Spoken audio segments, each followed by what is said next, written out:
Another Word for Beauty is about a beauty pageant in the National Women's Prison of Colombia.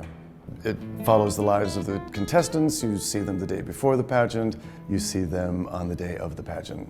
So yeah, the genesis for Another Word for Beauty actually started many years ago. I did a Fulbright in Colombia when I was 23, so I worked in theater for a year, and then much later in life started a theater company in New York, which is the Civilians, and we're now in our 15th year, and I had gotten to the point where I wanted to do an international project, and Colombia was the country that I'm most familiar with, where I have the best contacts, so I was really looking for a story in Bogota which would make sense for a civilian show. So I started traveling down there and just reconnecting with people and looking for a place, an event, a story, something that would work for our process in which we interview people or research a subject and then make that the basis for the creation of a play.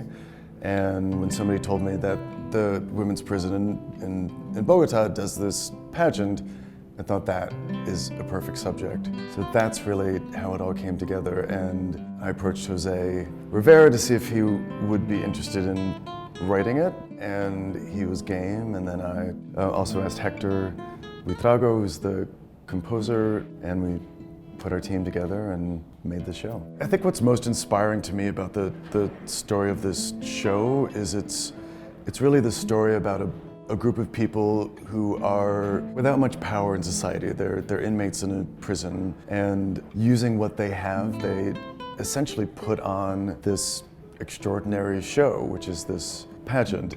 And it's really about their wills, their imaginations, their solidarity with each other, and really the power of anyone to have that kind of transformation in their life.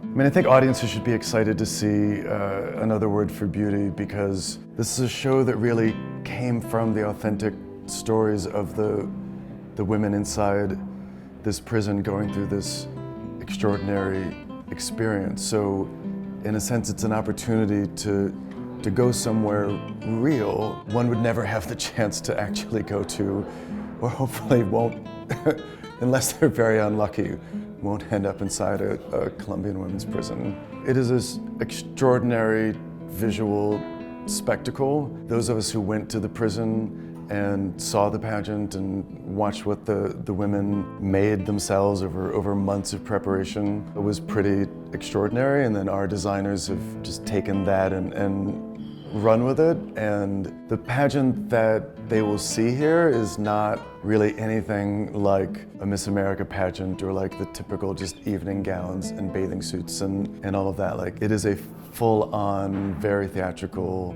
spectacular vision.